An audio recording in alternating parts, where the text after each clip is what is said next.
And the Phil Knight legacy. We come to you today from the campus of the University of Portland for the first of two games, two unbeaten teams. Number 3 UConn taking on the Blue Devils of Duke. And this is what's still on the Thanksgiving menu. You get to see AZ Fudd and Duke take on, and UConn take on Duke. And yet we get to see Caitlin Clark later today as it's Iowa against Oregon State. We expect a lot of fans for the Beavers in here. And Kara Lawson, first time that she, as a head coach of Duke, is taking on the legendary Gino Auriemma. First time these two teams have met since the 2018 NCAA tournament. And what a treat. AZ Fudd. We get to see her play, one of the top scorers in the country. Pam Ward, along with Christy Thomas-Scuddy, longtime head coach, and the brand new head coach of the Connecticut Sun. Yes, Stephanie White is joining us for this one today. Caitlin Clark later. Come on. AZ Fudd right now.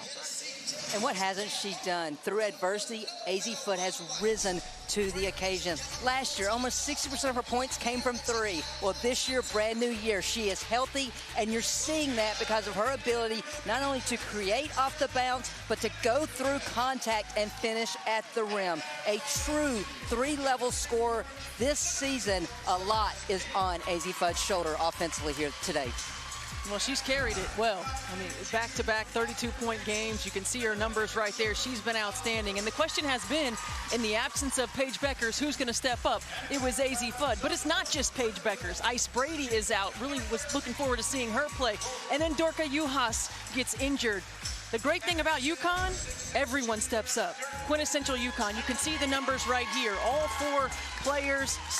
Lou Lopez-Seneschal has been sensational early in her UConn career. Aaliyah Edwards has been anchoring in the paint. The surprise to me has been Aubrey Griffin. The way that she has come back after missing the entire year with injury, she adds a different dynamic with her speed and athleticism.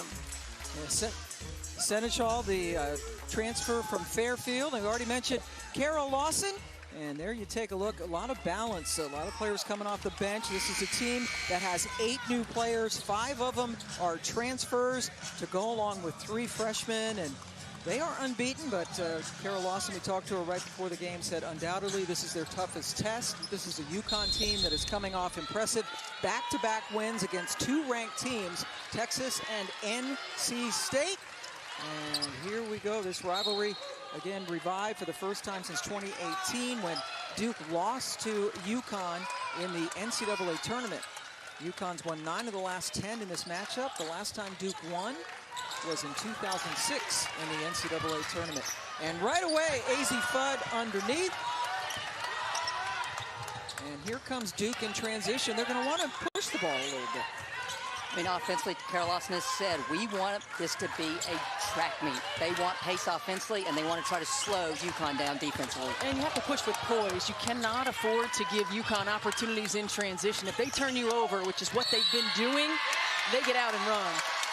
And right away, that will count as a turnover, an offensive foul called against Duke.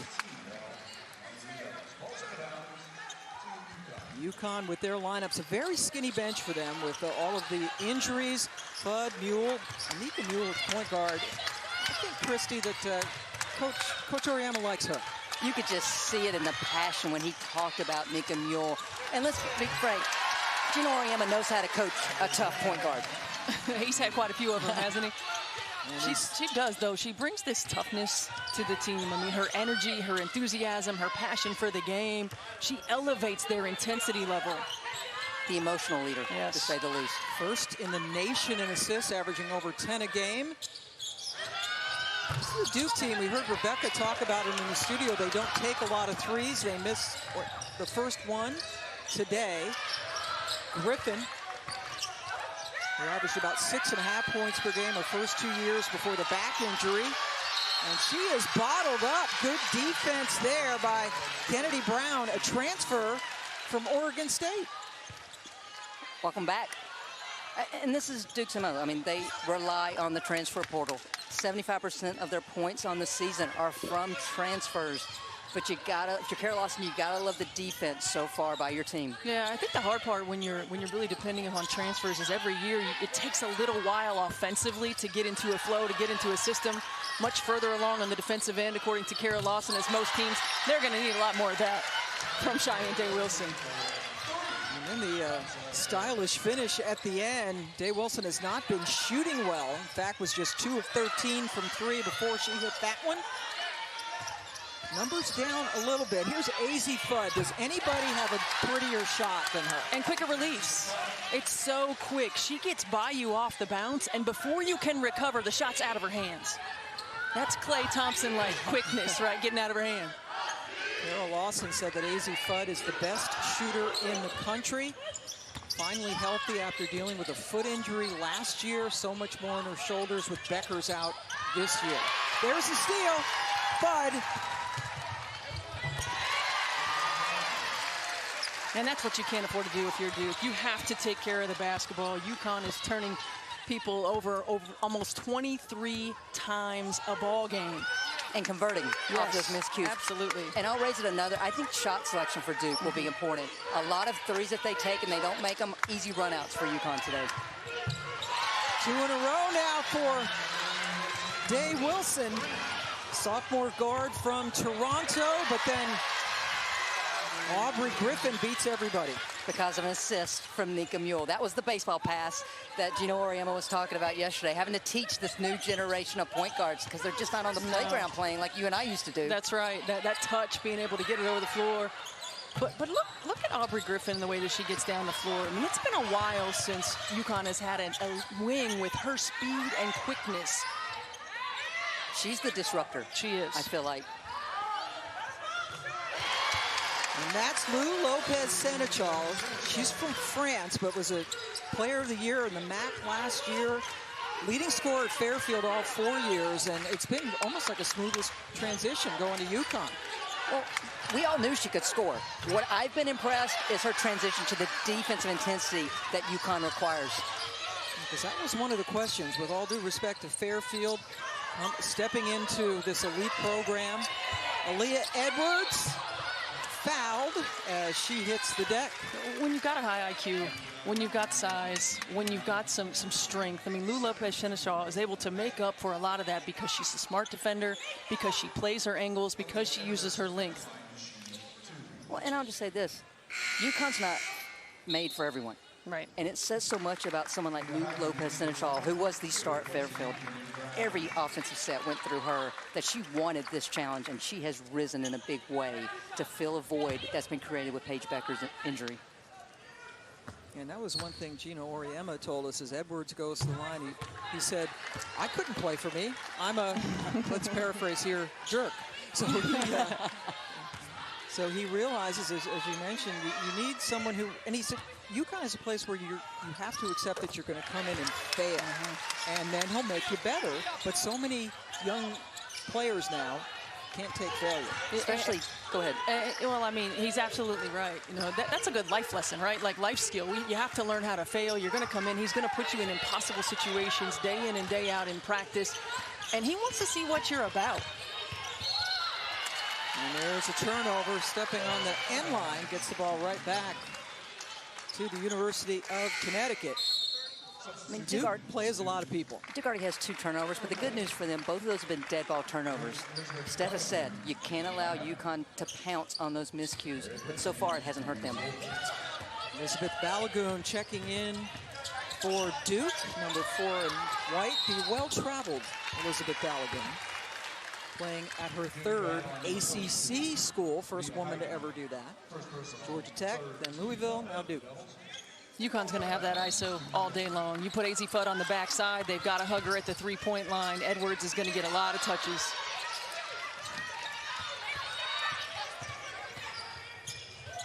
And Jordan Oliver, transfer from Baylor, gets it over to Celeste Taylor, transfer from Texas. Good D.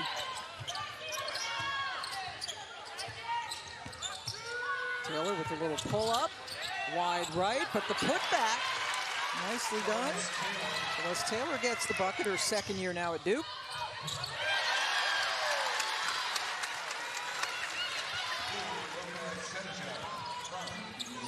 UConn with a very quick answer by Lopez Senechal.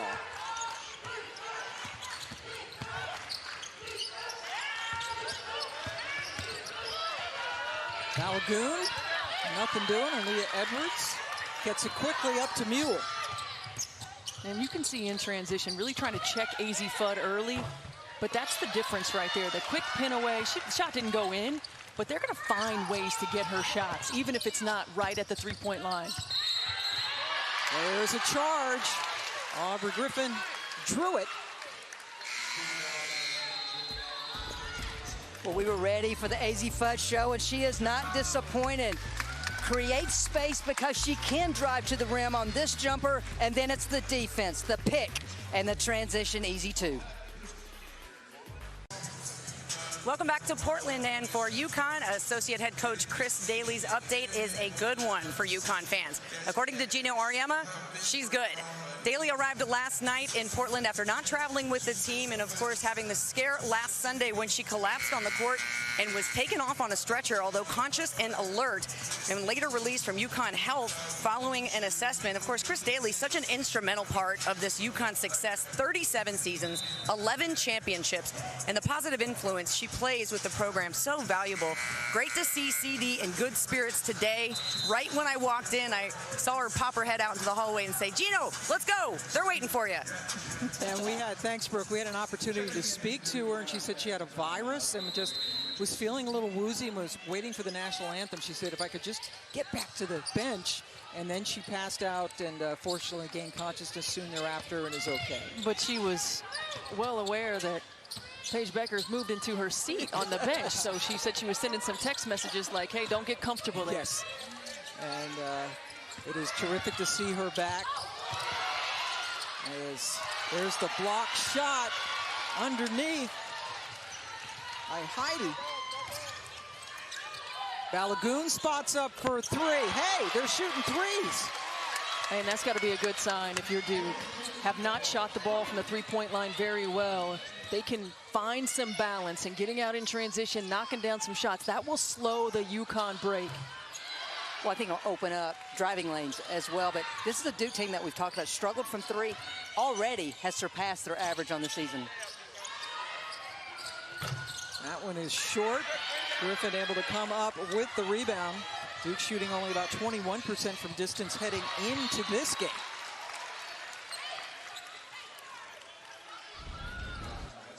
We talked about creating defense and offense, and there's on the offensive boards right there, just active. Duke gets the ball, they push in transition, and Balagoon's stepping up and knocking down that three. Duke is 3 of 6 from distance in this game. That one from Balagoon, a couple from Day Wilson, as Liana Patterson is checked into the game, number 34. A true freshman for Gino Auriemma, and another block shot. Kara Lawson's got to be ecstatic about the interior defense of Duke so far in this game. UConn's getting paint touches. Unfortunately for them, they're not able to convert. She said they are farther along defensively, certainly, than offensively. Has been pleased with that. All those players you mentioned, all the transfers trying to blend together.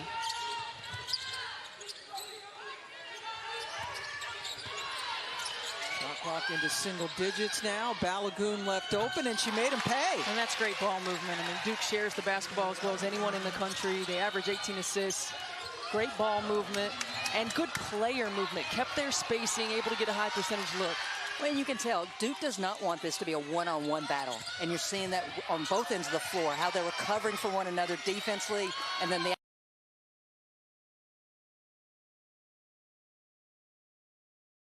extra passes you mentioned offensively.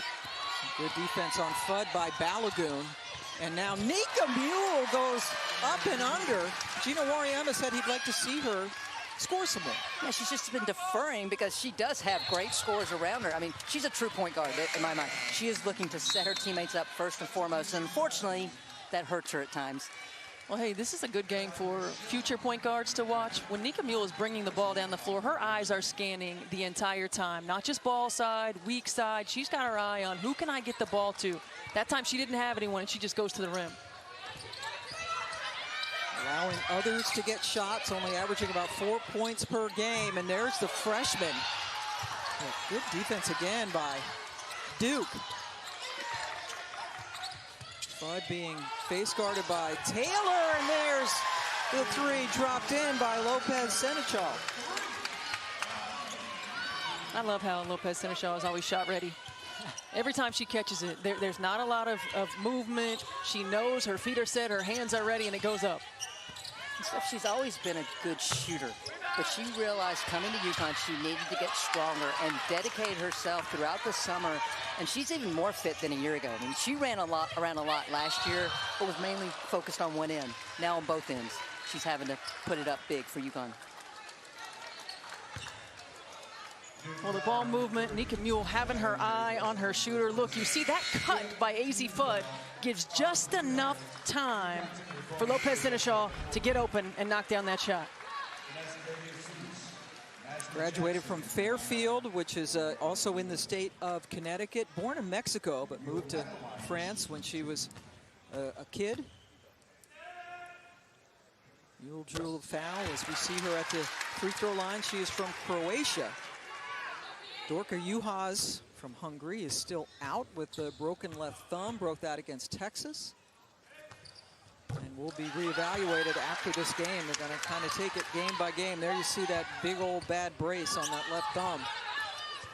Largest lead of the game now for UConn.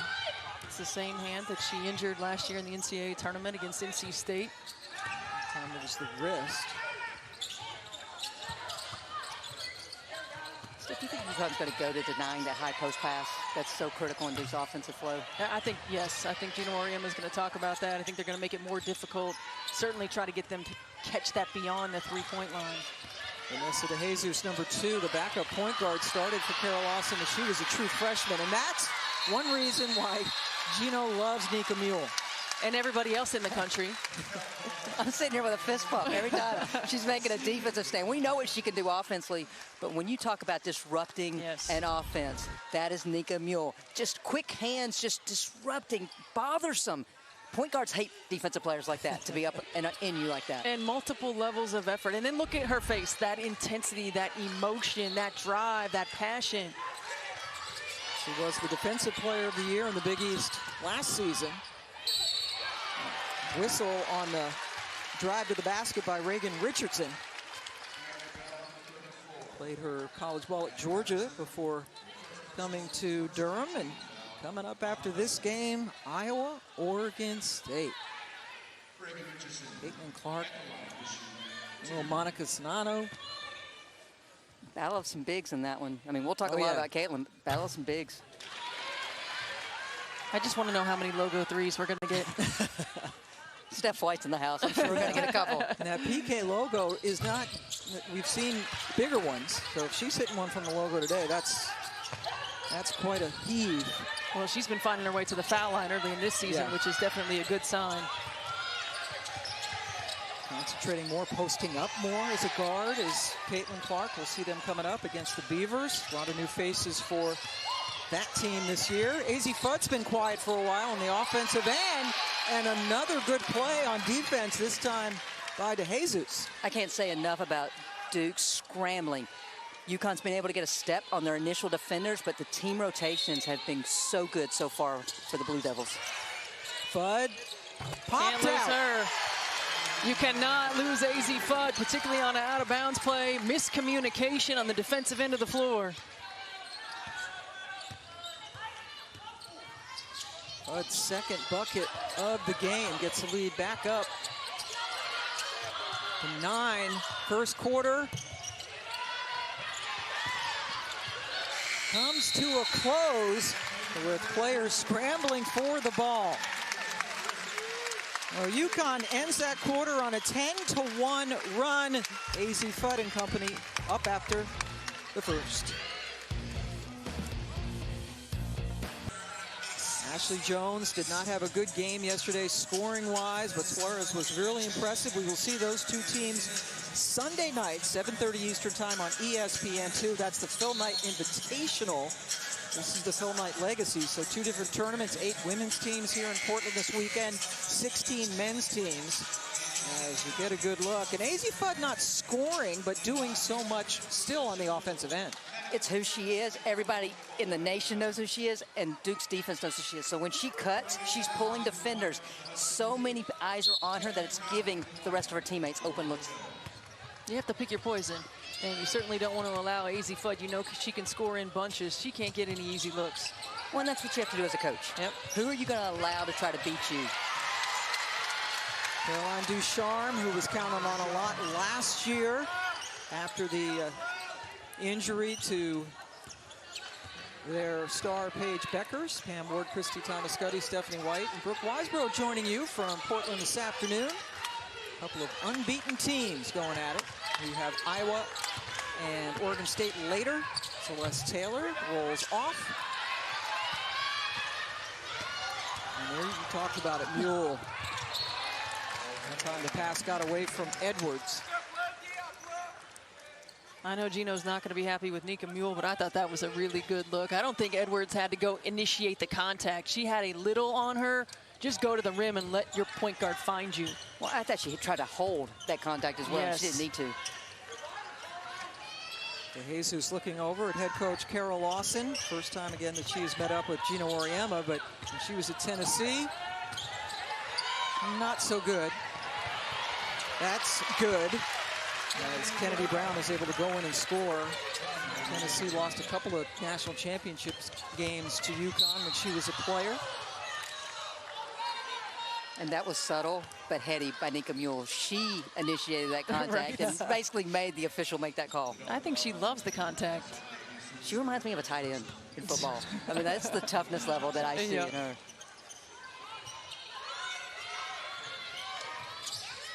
Mule inside, Ducharme, good tightrope catch. And to your point, Christy, utilizing AZ Fudd as a screener. If you use her as a screener, her man's not going to help. So you're going to get those looks, slice into the rim. Not able to convert on that one, but that's something to continue to watch.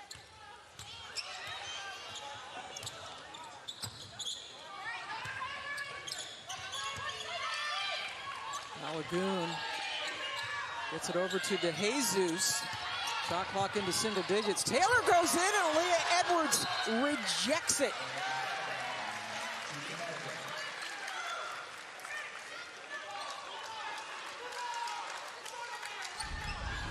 Carol Lawson can't believe that foul wasn't called here. Edwards gets all ball up top. Actually, I agree with the officials. I thought it was more off balance by Celeste Taylor going in.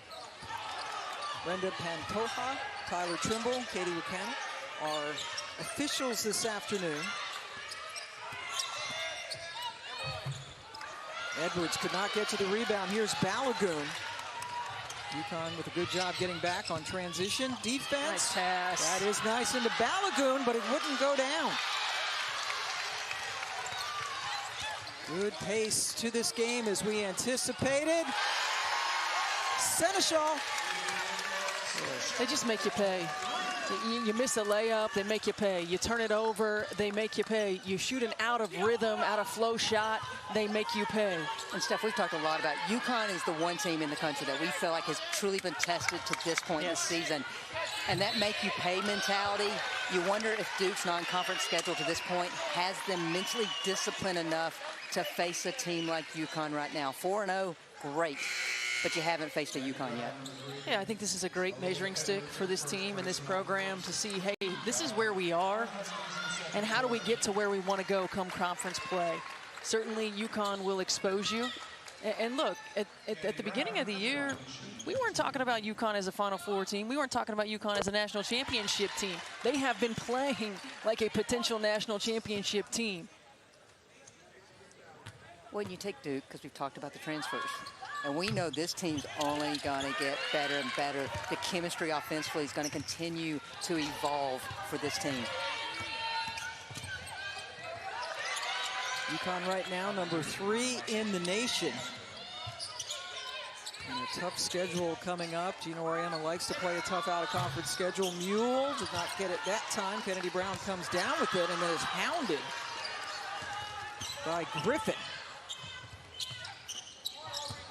Day Wilson, a couple of threes early And then threw it away. Mule 3-on-1 for the Huskies. A couple of choices, a no-looker to Griffin. You think Nika Mule crossed half court? It's like, who do I want to give this assist to? Which one? Yes. And leading the nation in assists. And that was a pretty one. Taylor dials up the three. Good box out by Griffin. UConn excels when they can get out in transition, and they can do it in a lot of different ways, but Nika Mule is certainly the engine for this team. You see right here, again, head up. I see AZ Fudd on the left. I'm going to look at her and throw it off to Aubrey Griffin, streaking the floor. Auriemma also talked about the work ethic of Mule, puts in the time, so much pride, and now a foul going to send it back to the Blue Devils.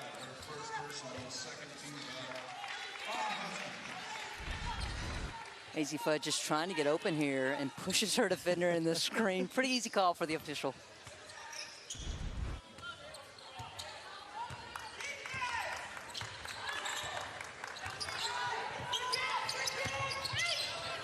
Day Wilson.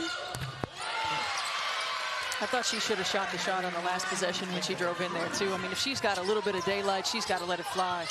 I mean, we've been wondering, when will Day Wilson's offense come around? I mean, only averaging 6 points coming into today, and she's just been the main offense for the Blue Devils here this afternoon. And Kara Lawson talked about it, wanting Day Wilson to become the quintessential point guard, how to lead the team, how to facilitate, how to get her teammates the ball in positions to be successful. And she wasn't worried about the scoring. She knew it would come. What's around her? She doesn't need to be so worried about the scoring. Yes. Unless you're facing an elite defensive team. Day Wilson just picked up her second foul, and she's going to head to the bench. Kara Lawson said that Day Wilson's goal is she wants to play for the Canadian national team in the Olympics in 2024. And she said she wasn't worried about it at all, as you mentioned, with the scoring. It's just trying to develop her as an overall player. Edwards wearing a face mask. She took an inadvertent elbow in practice. And again, I think in this day and age, kids want to play. And so let's strap it on and let's go. Whatever it takes.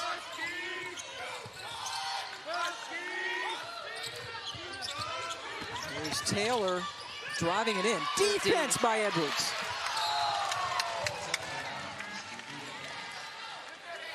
You never want to turn over, but I'm okay with that turnover because she just rushed a little because they want to run. Yes, want to get out and go. Steph and I were talking about during the break. We think UConn wants this pace to pick up even more. And right now, I do believe this pace has favored Duke because it hasn't been a track meet yet, and that's when UConn excels.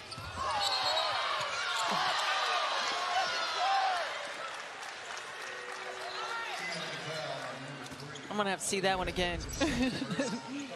Right here you see Edwards jumping out. I don't know, she was still moving a little bit to the side, didn't beat her to the spot, De Jesus to the spot.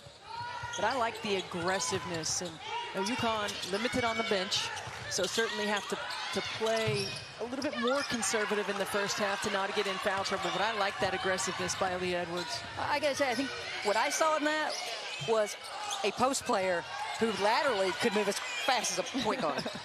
Edwards, who just picked up her second foul, is surrounded by three Dukies. And the Hill ball. Timeout on the floor with UConn up a dozen.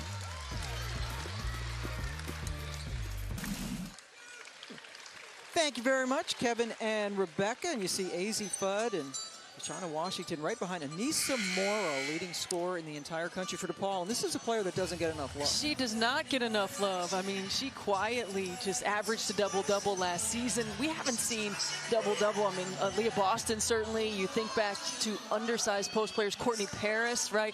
Anissa Morrow is a player who is just getting it done and continues to do so for Doug Bruno's squad. DePaul with the upset over Maryland today. And Duke's three-point shooting, they started off 3 of 5. They have missed 5 of their last 6. But going to Rebecca Lobo's point, this is something we have not seen from Duke. They have not been shooting the ball from outside successfully in this young season. Shot clock dying now.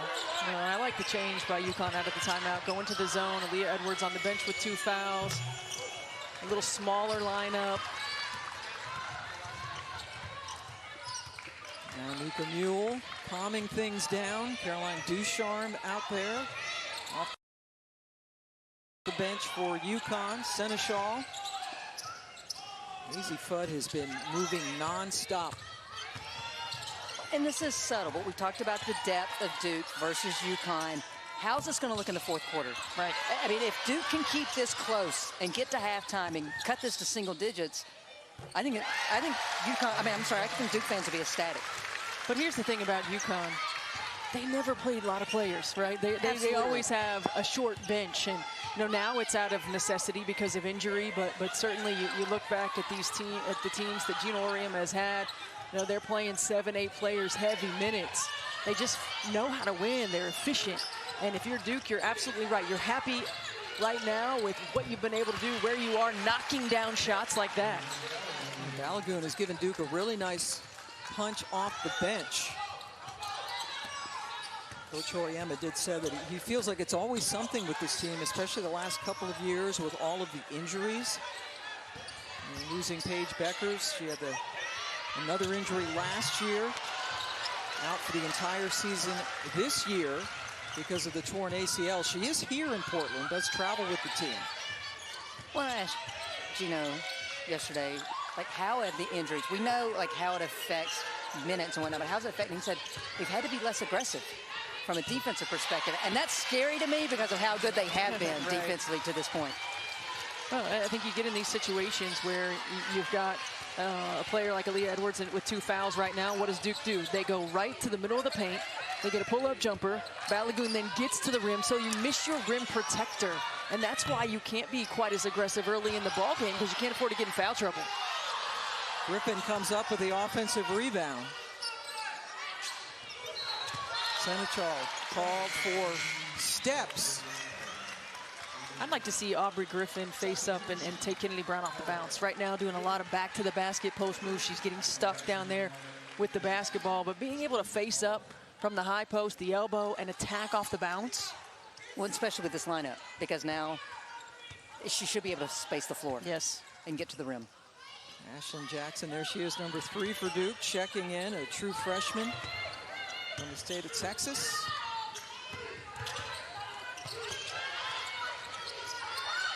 DeJesus over Ducharme. Now Fudd. Griffin wanted the ball. How many does she have to make before you find her in transition? I mean, you have to know where AZ Fudd is, and you have to know where Lou Lopez-Seneschal is. I give AZ Fudd credit for that, though. I think everyone's stuck in the paint because she was driving the ball, and that left Lou open. Open 3 for Jackson, who just came in. McDonald's All-American, playing her freshman year in Durham.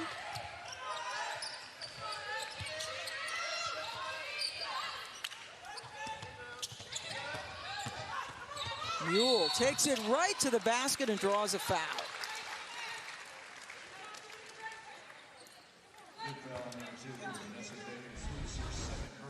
We talked about UConn wanting to push in transition, and there you see AZ Fudd getting to the paint, but no one near Lou Lopez-Seneschal, and she's going to knock that down. And this is where Duke's got to stay connected defensively. You're in transition defense. You got to be pointing. You got to be talking. I got this, yes. I got this, and instead of running straight back to the paint. That communication piece is so important.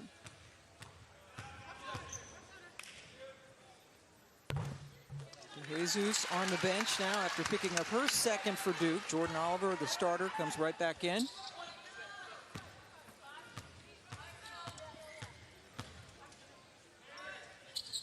Mule, 1 out of 2. And now Ducharme goes out. Patterson checking back in. True freshman from Fort Wayne, Indiana. Some good players have come out of that state right here. It's a pretty good state. Yeah, pretty good? Yeah. Some stuff has happened there? Tam, who's the best player, though? Oh, come on. Number 22 from Mount Carmel. Or Carmel. What Carmel is it? It's actually West Lebanon, but you were close. Shoot. Nice, Oliver. Everything looked good except Jackson couldn't finish it. Lebanon, Indiana, that's it. So we approach 30 seconds to go in the first half. Nice. Second chance works for Patterson. And how's that set up? Nika Mule beats her player off the bounce, forces the rotation, and no one drops to that weak side, and Patterson's open. Well, you talked earlier about Duke and scrambling on defense. There are multiple levels of effort. Their rotations wasn't there that time. Now Duke gonna hold it. Shot clock off. Patterson almost forced the turnover. Taylor getting Fudd off balance and hits it. Nice. Nicely done by Celeste Taylor to end the half. But UConn goes into the locker room up by 12. Let's go over to Brooke Weisbrod, who's standing by with Coach Auriemma. Well, you knew Duke wasn't going to make anything easy for you, but how are you liking the pace that you're playing this game? Sometimes it's good, sometimes it's not so good. I mean, I think when we're pushing it up the floor, I think we get some of our best stuff. Sometimes I think we're in a hurry, rushing around a little bit. But I thought we got defensively, I thought we did, what we wanted to do. I just think we have to take care of the ball a little bit better there in the post. We got to get AZ more involved. I think we're kind of a little bit standing around down here on offense. But other than that, I mean, it's not anything that I wasn't expecting. Let's put it that way. All right, thanks, Coach. Yeah. So UConn with a 41-29 lead. Let's go to the halftime report back to the studio with Kevin and Rebecca. And the game summary, Lou Lopez-Seneschal, 13 points. Dave Wilson off to a great start for Duke, and you see UConn out rebounding Duke and beating them in the paint, and on the scoreboard they're beating them by a dozen as we get ready for the second half of the first of two games here. Pam Ward along with Steph White. Christy Thomas-Scuddy, Brooke Weisbrod is with us as well. Lou Lopez-Seneschal, the Fairfield transfer, lighten it up. I'm not surprised. I mean, that's my respect for this young lady. And what has impressed me today is the star, Fudd, not getting the looks. And so Lulu just says, hey, give me the rock. And she's taking what the defense gives her, rejects the on ball, takes it and does the pull-up. She is loaded when the ball hits her hand. Yes, it's a little bit of a low release, but when you're going to give her that much space, it does not matter. It doesn't matter. You're absolutely right. And for Duke, they were hot from three early, 3 of 5 to start the ball game. Really did a good job of knocking down shots in rhythm. Just 2 of 9 since then, though. UConn turned up the defensive pressure. I look for Duke to really try to be disciplined on the offensive end. Lots of actions. They were getting looks out of a lot of their actions early in the ball game and try to get some easy looks. And we know Carol Lawson's going to play a lot of players. I'm eager to see the second half. Does that bench shorten a little bit? So AZ Fudd coming in back-to-back 32-point games, averaging 30 points per game. Held to just 9 in the first half, but her spacing helping to get people free, like Aaliyah Edwards, who knocks down her first shot of the second half. And Pam, this is what you have to look for, because right now you mentioned that AZ Fudd is getting other shots. In the fourth quarter, it's going to be AZ Fudd time. You're predicting a little breakout? I'm predicting it. Hey, well, I'll counter. I think Carol Lawson knows that as well. But do Carol Lawson's players execute that? That's the question. Taylor found a nice little seam. Rebound taken down by Lopez-Seneschal. First of 2 games coming your way here. There's Fudd with that incredibly quick release, but it rimmed out. But great hustle by Griffin to tie it up. Well, we know what AZ Fudd can do, and we're ready for her to go off. And so is Duke, because everybody is paying attention to her. 2 players go to her. Unselfish play. She hits Aaliyah Edwards for the open jumper. But that's one of those situations where that lane line drive is hard from a help side defensive standpoint. It's got to be the low man. You can't go from the free throw line down to help on that. Well, I don't think a Duke big can help on that. No. When she's getting downhill to that speed level. Jay Wilson missing from the outside. Edwards, same spot, same result.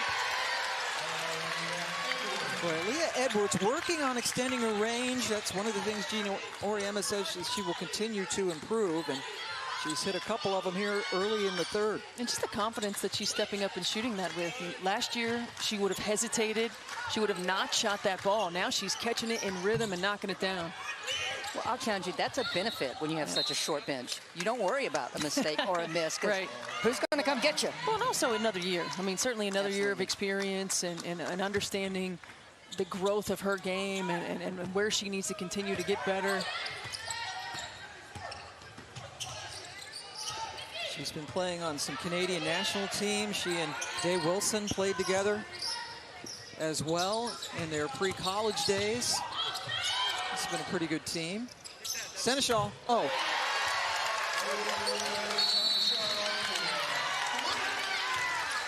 The UConn Huskies flying out of the locker room. Their largest lead as they've scored the first 7 points of this third quarter.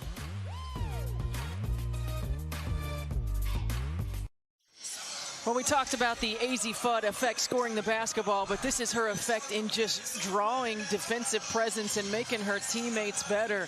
You see Nika Mule with the nice screen right here, but if we freeze it, look at how many people are aware of where AZ Fudd is. You've got 4 right there collapsing to her. She finds Aaliyah Edwards, who knocks down the open jumper. Every time the ball's in her hands, all eyeballs on AZ Fudd, and this time she comes over the on-ball screen. Great job. You freeze it again, you see eyeballs right here, all on AZ Fudd. What does she do? Well, she had an open shot right there. She didn't take that one, but she finds Lopez Seneschal, who continues to have the hot hand.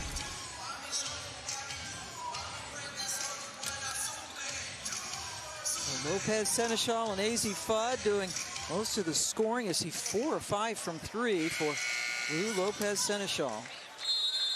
A terrific find coming up a little bit northeast of Fairfield, Connecticut, to play in Stores.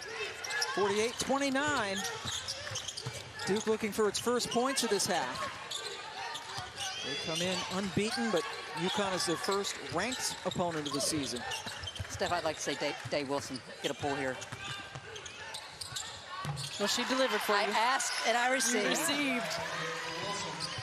Jay Wilson, not the tallest player in the world, listed at 5'6", but has some good elevation. And strength. I mean, explosive. ACC Freshman of the Year is voted on by the coaches last season. Here's Taylor. Does not have numbers, so she waits.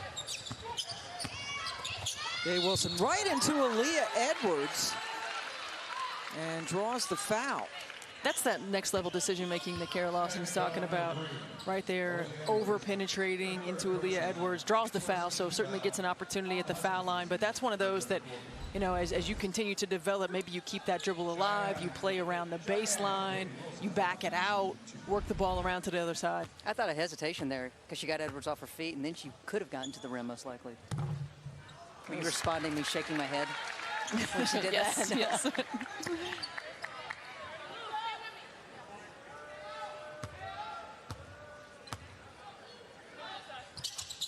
That was the third personal foul on Aaliyah Edwards. She's staying in the game. Gina Auriemma has not gotten anybody up.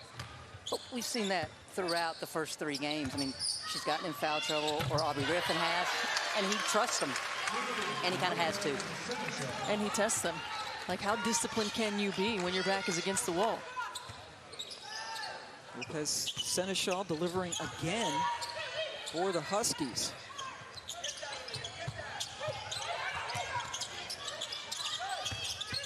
Jay Wilson now taking it into the middle of the court. Yep, she dragged her pivot foot. There's such a balance as a point guard of trying to make something happen and trying to do too much. That was too much. A little bit. Well, particularly as a young point guard.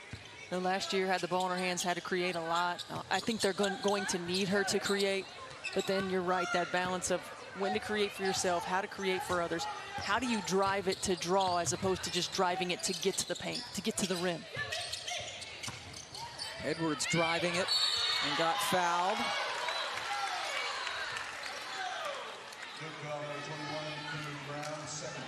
Kennedy Brown picks up the foul.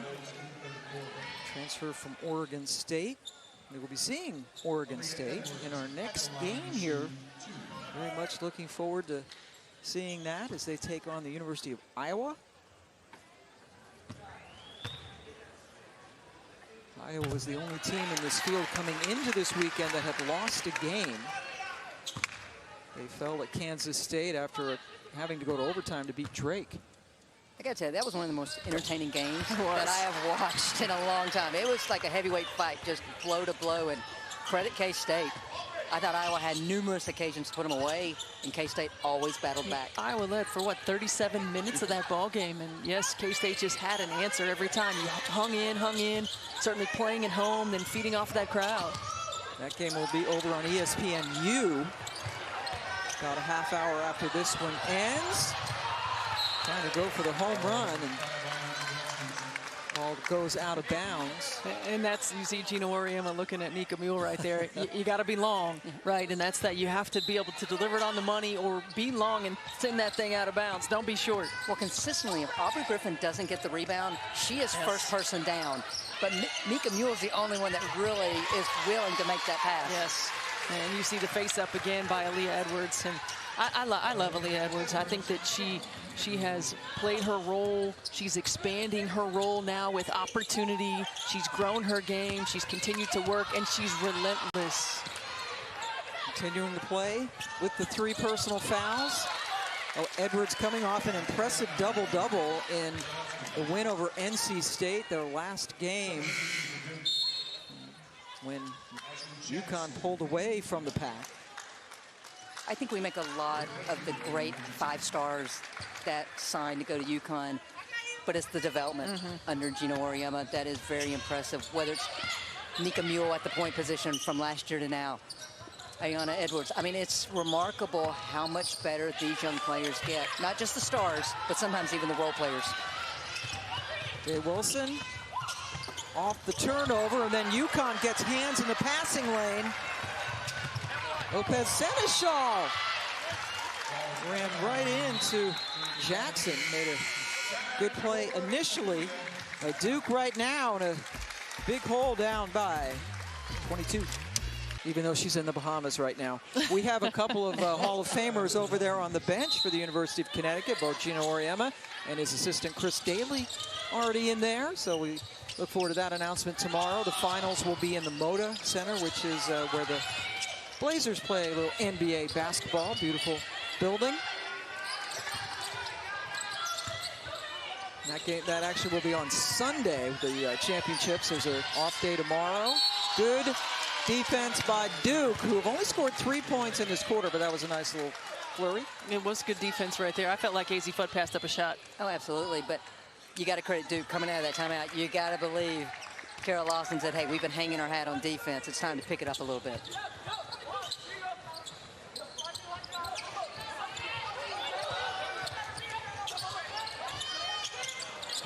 Mule doing Nika Mule things, just getting in the passing lane.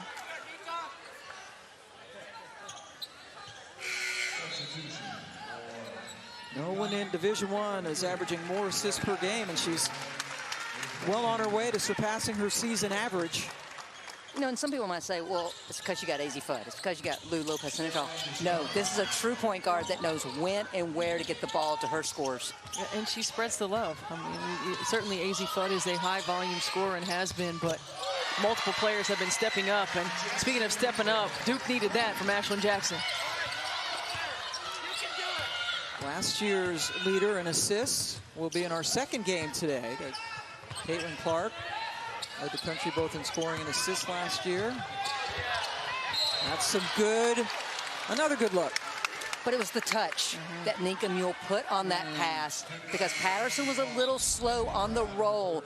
Mule notices it and just gives a little bit of extra air time so Patterson can come under it and go up with the ball. Kennedy Brown heads to the bench after picking up that foul. It is her third for Duke.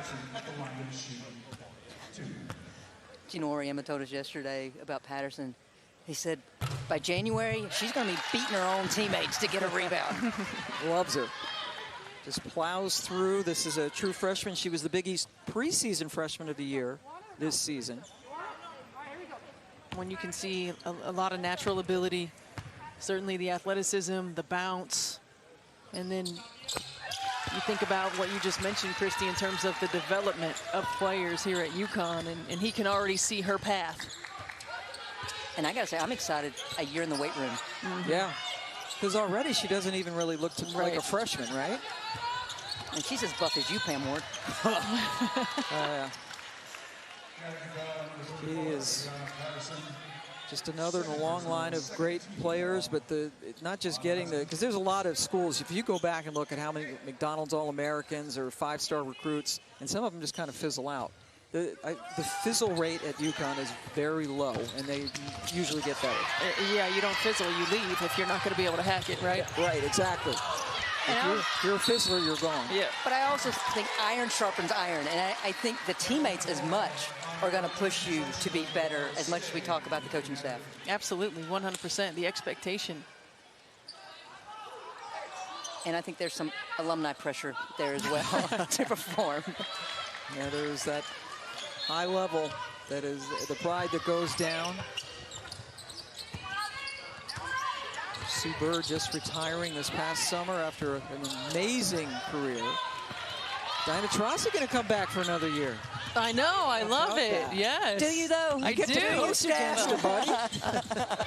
I love it because I think she's just fun for the game. You know, she's fun for the game, and as long as she wants to continue to play. And she's still pretty good. She's yes. Yeah, she's pretty good. Yeah. So can I start this discussion of who Nika Mule reminds me of? It's Rosati. It's Rosati, 100%. That is high praise indeed.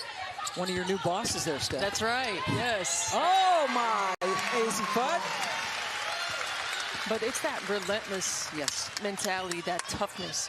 You know, I remember watching Jen Rosati when she was at UConn, and she got her hand on the ball all the time. And that was probably before deflections were like a thing like they are now in terms of keeping them, and just relentless on both ends. And makes everyone around her better. Absolutely. And Rebecca Lobo, the National Player of the Year that year, 95, when they won the championship. But I remember that too, just seeing Jen Rosati. Like, it seemed like there were 3 or 4 Jen Rosatis on the floor sometimes. Yes, and I mean this around. respectfully, Jen. You were a gnat on the floor. Well, you can see it right here. I mean, just the activity level, right? The commitment, right? Making your teammates better. Good pass in transition. Playing both ends of the floor, always. It's just a different motor. Yeah, constant. And Duke plays fast, and we have seen that in their first games of the season. But I was eager to see today, could they play at the UConn pace? And consistently, they have not been able to match it today. Balogun Balogun going over to the bench, pardon me, after the free throws. But I want to add one thing. Carol also probably loves this, not to be losing right now, but this is film she gets to take back and say, this is what we're talking about when we talk about pace. This is what we need to do in this situation. Attention to detail. I mean, all of those things. Griffin missing from the outside. It only hit a couple of threes on the season coming into this game as we approach 2 minutes to go. Here in the third quarter, UConn in control, trying to run their record to 4-0. They will play the winner of our second game coming up in the championship on Sunday. Celeste Taylor's got to get going for Duke. Good offensive board and putback by Lee Volker. She's just a tough player for Duke, a glue player for them.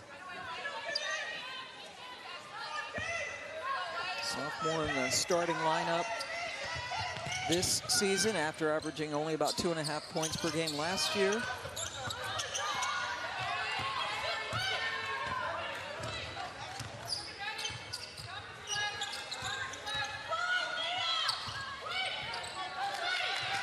Yep, open. Wide open, Ducharme with the miss. But Good work by Aubrey Griffin on the follow.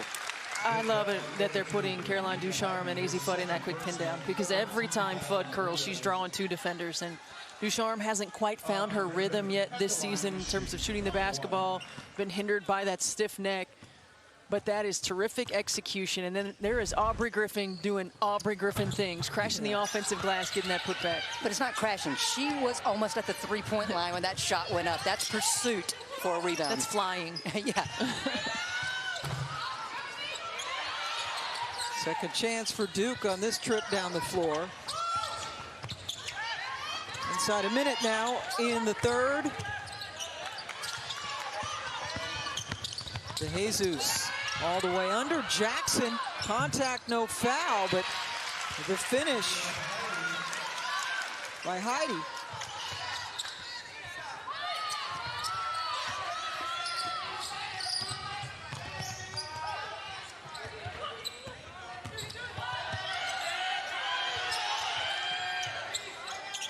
Mule guarded by Taylor. Waiting as Fudd tries to fight her way through traffic. I felt like that time, Celeste Taylor all up on her. Nika Mule just needed to go to the rim. Absolutely, and that's what Gino Auriemma was over there telling her. He was like, dribble past her. So now the shot clock is off for Duke.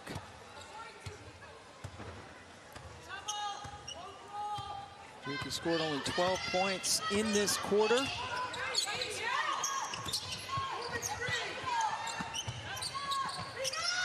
Good look, buried.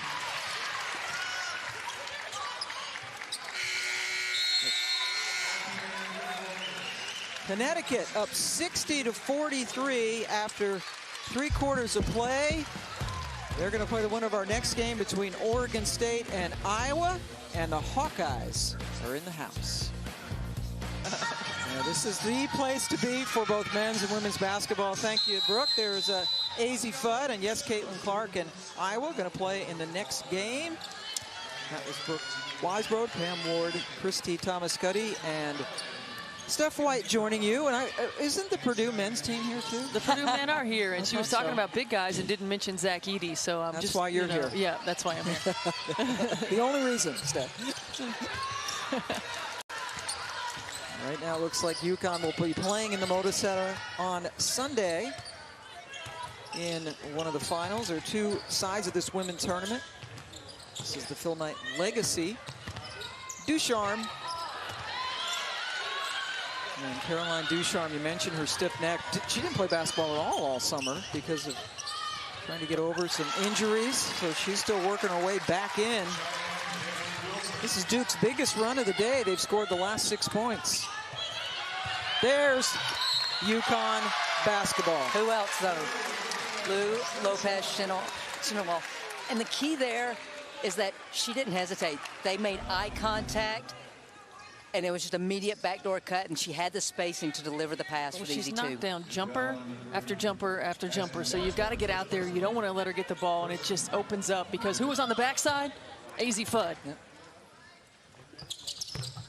That was assist number 10 for Nika Mule. And that's all to go. That's all? Yeah, we've still got 9 minutes. Leading the country in assists.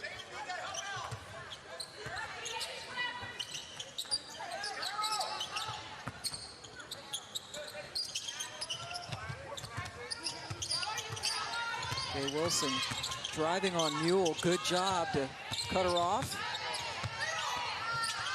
Taylor with the shot clock into single digits. Leah Edwards, who had 8 points and hit all 3 of her shots in the third quarter, gets the rebound for the Huskies. And now Mule's going to slow it down a little bit. Edwards takes off with the ball and just like looking back at Mule like, where are you? I was ready to run. Yeah. AZ. This is it, Steph. 4th quarter. Is this AZ Fudd time? It is. It is. And guys, it's not just her when she gets the ball. It's the work she does before she gets the ball. It's how quick she comes off of the screen. She's slow in. She's quick out. And how little room she needs to get the shot off. I grew up in the phone booth era. She's in the cell phone booth era.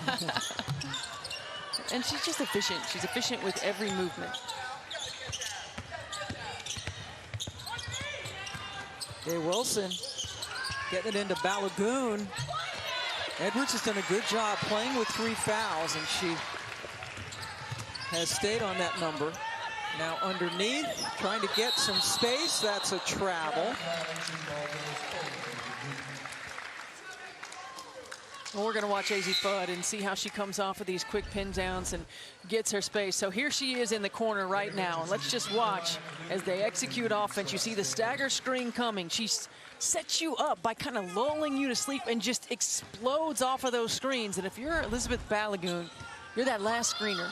You have got to be ready to pinch out and to help.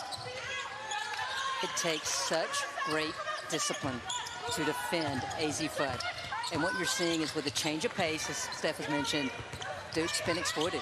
They've been really over-aggressive at times, and then other times they've just been playing catch-up. Richardson, who just came into the game, took the shot. Now Leah Edwards has a double-double. That's her 10th rebound to go along with 11 points for the Huskies. Bud. Good defense underneath by Kennedy Brown, but they lost the ball. You know, Steph, in the last 2 wins for UConn against NC State and Texas, I felt like for 3 quarters, UConn just went at them. And then in the 4th quarter, it was just, they had the leads, and it was just body blow, body blow. And I feel like, because we're seeing the pace slow up a little bit now, they're willing to execute in the half court. And it just really speaks to, you can't dig a hole against this team. Yep. You can't, and this is the opportunity. And of course, you know, Gino Auriemma challenging his team in these situations. Can we execute? When we get to positions and we get to playing teams where we have to execute in the 4th quarter, this is how we learn how to do it. Azzi Fudd, there's Chris Daly, and yes, that's Paige Beckers, who's been traveling with the team. Coach. Assistant coach, right? Yes. Yep. You think Paige claims assistant, or you think she's like, I'm the head?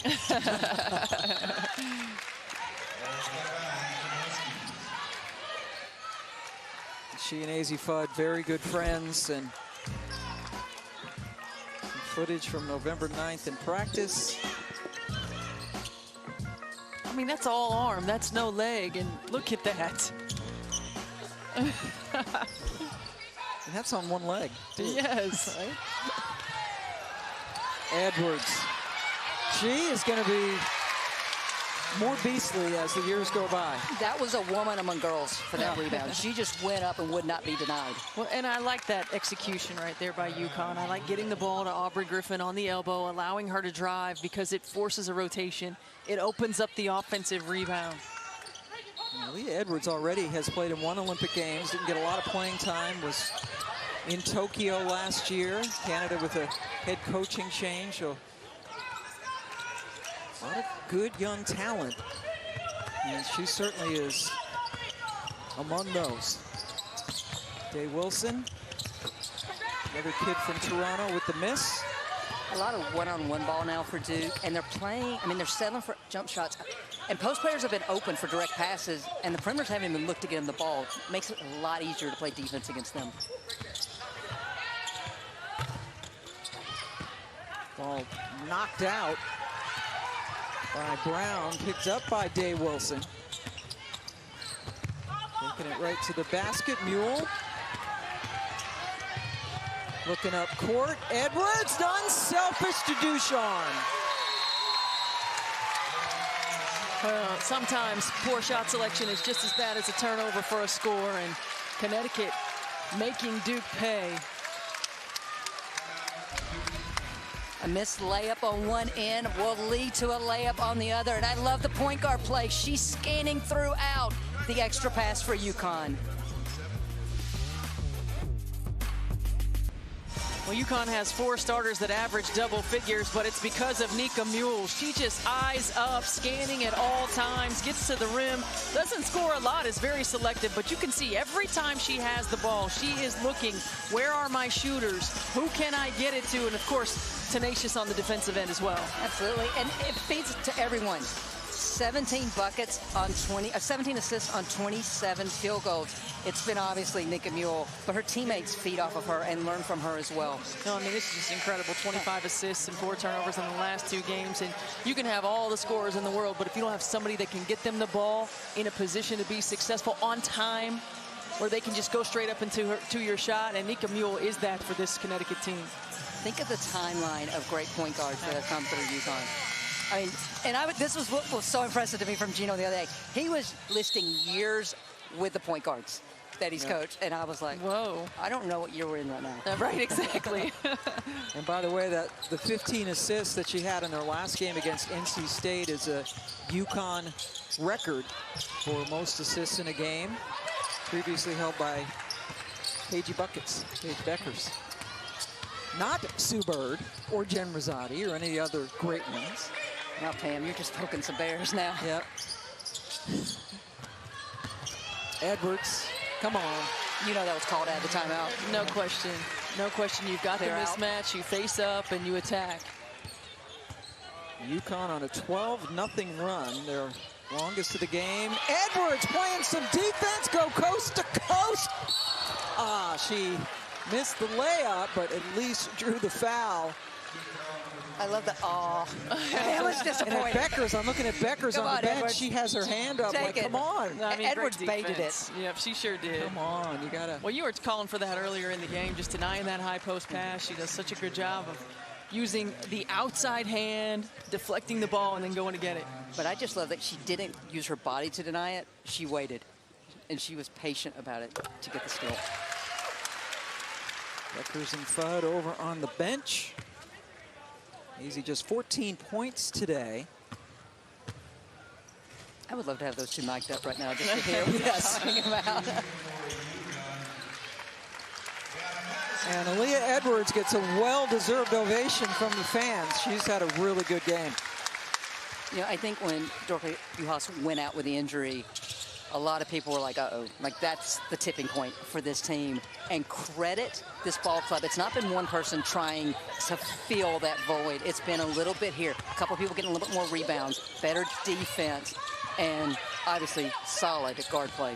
I mean, the thing is that none of them try to play outside themselves. They all step up in the system. Well, certainly they continue. We talk so much about UConn offensively, but they are a tremendous defensive team. They get in you. They're active. They make you uncomfortable. They force you to do things that you're not used to doing. They're disciplined on the defensive end as well. So I'll go back to this again. I think Kara Lawson, minus the loss, will love the fact that her team was tested in this way today. And now it's about maturity as young athletes to respond to the head coach. Love might be a strong word. She might like it because it is going to be a good teaching tool.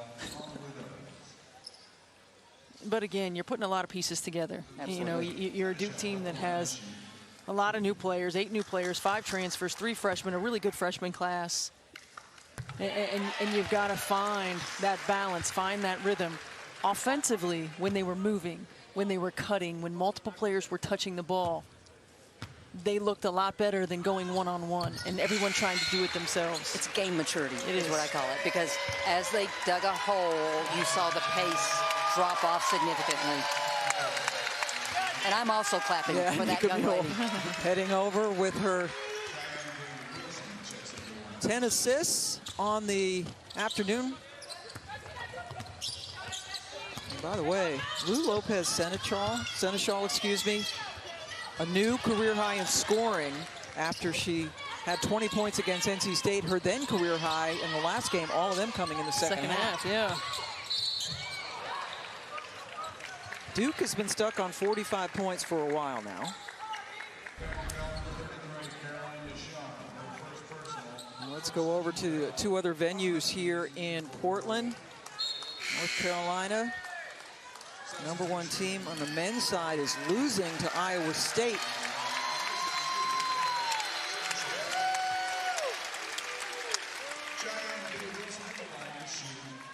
Lead extended now to 5 with just 18 seconds left to go at Veterans Memorial Coliseum. Day Wilson at the free throw line. Duke just 2 points in this quarter. They will play again against the loser of our next game, Oregon State and Iowa, on Sunday. And then their next game after that will be against Northwestern.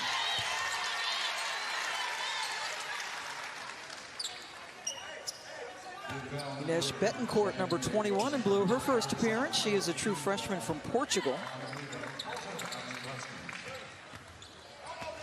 UConn awaits the winner of our second game today. They'll play over at the Moda Center on Sunday.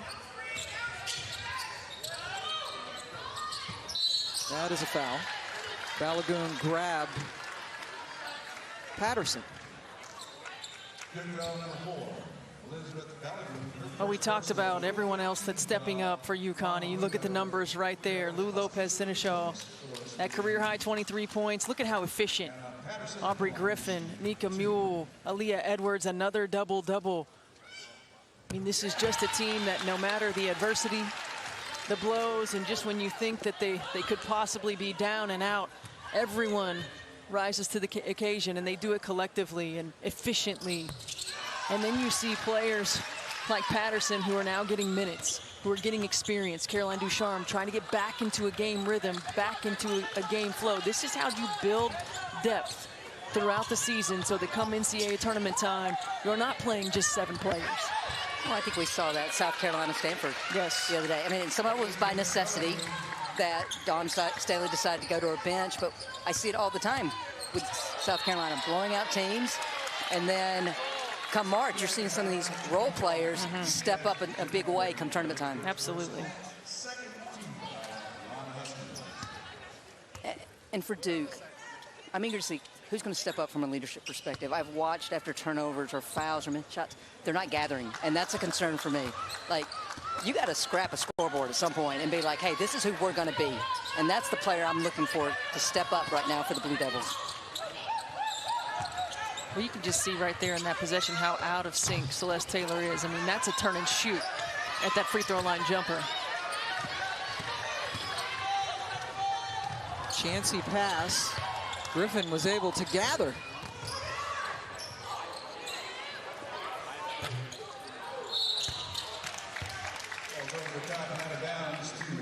Ball goes over to the Blue Devils. Trailing by 30. They are about to absorb their first loss of the season. They'll fall to 5-1.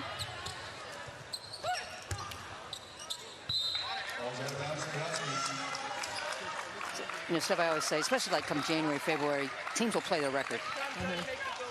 Teams will also play the scoreboard, and that's the sign of a mature team. And again, this is not me unloading on Duke. The potential is there. I think there's a lot of great pieces for the Blue Devils. But now, how are you going to respond after this? And that's what I don't think it should be waiting for tomorrow. And this is the coach in me. You don't wait for tomorrow's practice. It starts now of let's regroup and be better. Yeah, and you're right. I mean, you need to play some of these games to expose yourself, right? Where are we getting exposed? How do we need to grow? Now, and Carol Lawson's still trying to find the rotations. Yeah. A lot of new pieces. Who can play well together? You know, who do we need to play in certain situations when we need stops, when we need scores, when teams are playing a zone, when teams are big, when teams are small. Just trying to figure out those rotations with all of these new pieces. And we talk a lot about the players and what they have to do, but this is still learning for coaches, as you just mentioned, and still learning how physical you can be if you're Patterson. Right. Duke won't have to wait long to play. Again, they'll take on the loser of our second game today on Sunday. Look down their bench. Kennedy Brown heading out to the bench. Duke shooting just 33% from the floor. Connecticut at 51%. There's the first buried shot by Day Wilson in a while. Got off to a quick start with a couple of threes. When that shot, she was on balance. She had her feet underneath her. She was able to use that elevation.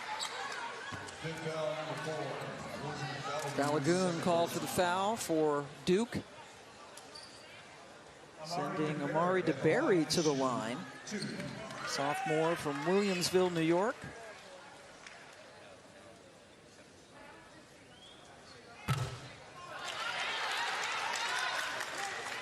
Aubrey Griffin, the only starter out there right now for the Huskies. And Edwards and Fudd chilling for the rest of the game. And I gotta believe at this point, because we talked a lot about scheduling, and trust me, I think it's so hard for coaches in this day and age of the transfer portal, because you don't know what you're gonna have, because these schedules are made 2 years in advance usually. But I just think UConn had such a huge advantage because of their 3 previous games to have Texas, a highly gifted defensive team, and we saw how they handled them, and then an NC State team, and then again, Duke played Texas A&M. They played Toledo, but still not the caliber of what UConn has faced to this point. And I think we saw that too yesterday in our game with Michigan State. They came in unbeaten and had a tough day.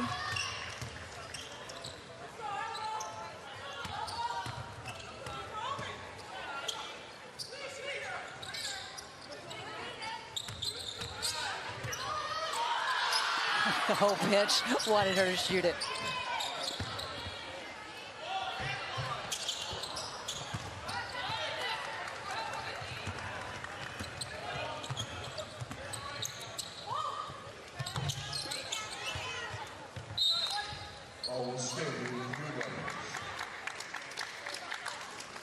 Iowa and Oregon State coming up, top of the hour on ESPNU.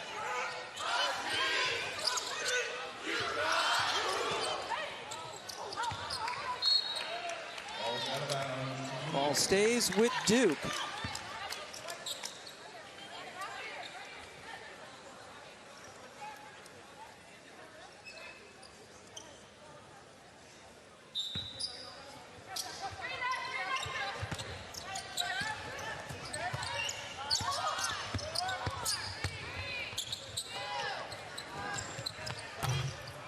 And the Duke Blue Devils fall to UConn 78-50.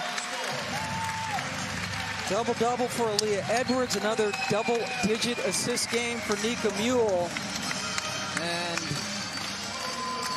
Duke, we knew it would be a tough afternoon for Duke, and that's exactly what it turned out to be. Yeah, certainly. I mean, this is a Connecticut team that is playing very good basketball right now, and we heard Rebecca Lobo talk about not just, you know, a Final Four caliber team, but AZ Fudd playing at a National Player of the Year level, and it was a tremendous challenge for Duke. And certainly if you're Kara Lawson, you want to go back to the film, you want to look and see where are the areas that we can shore up and move on and continue to get better as this season progresses. I mean, they're not playing for November, right? They're playing for March, but certainly taking every opportunity that they can to evaluate and to grow. And I think if you're a UConn fan, all we've talked about was AZ Fudd after the first 3 games, but this is a team that you have to deal with. You can take the high score away. It does not matter. The rest of the team responds. Yeah, very impressive team victory. Let's go back over to Brooke, who's got Gino. Coach, what does it say about your defense to hold Duke to single digits in the 4th quarter? Well, our defense was really, really good. I thought especially the way we helped and closed up some gaps that they were trying to get into the lane. And they helped too. You know, I mean, they missed a lot of shots. But it's something that we've taken great pride in. You know, this is 4 games into the season now, and I think our defense has been pretty good all 4 of those games. And we, you know, we have to play great defense. We got like, I don't know, 50, 60 points on the bench that can't play. And so we got to do everything we can to, so I'm really proud of these guys today. You know, it's a long week, and they're playing a lot of minutes, so I'm really happy for them. You'll play for the championship tomorrow, and I heard you screaming at your guys, we have to get those rebounds, so there's not a miscoaching moment. You know, what do you need to tune up before tomorrow? Well, we are kind of like 2 different teams, because we offensive rebounded the heck out of the ball in the second half. And we didn't do any of that in the first half. So, you know, we're like, you know, Jekyll and Hyde kind of team. But when we set our mind to it, whatever it is we set our mind to do, this group usually gets it accomplished. So they just need a little reminder. Otherwise, my AD's sitting right behind me. He's going to stop paying me if I don't say something. Send him a reminder. Always good. Thanks, Coach. And we'll bring Lou in. A pretty decent afternoon for you from behind the line today. How did that ball feel coming off your fingertips? I just, coming from last game, having like a rougher first half, I just like try to get my confidence back and shooting when I'm open, and if it goes in, it goes in. What do you say to yourself after some of those rough games to get your confidence back? I've been playing basketball for a long time, so I just, want to like have the next play mentality and just keep shooting, and I have the trust and confidence from my coaches and the team, so that always helps. How much fun is it playing for this UConn squad right now? It's so much fun. The girls are amazing. I've been with them since June, and it's amazing. I love it. All right, congratulations. Good luck tomorrow. Thank you. And shout out to Drew if you're watching that. Boy, what a story coming from Fairfield up to UConn and thriving back-to-back career-high scoring games. 23 today for Lou Lopez Seneschal. And I don't think that Gino has to worry about his AD. With the win today, he is now 1,003 games above 500 in his career. Pretty good. That's pretty good. I think they should keep him. Let's take a look. UConn with a convincing win this afternoon. They will play the winner of Iowa-Oregon State on Sunday. And we have Iowa-Oregon State coming up on ESPNU. So for Christy, Steph, and Brooke, I'm Pam Ward. We'll see you later on ESPNU. Let's head back to the studio.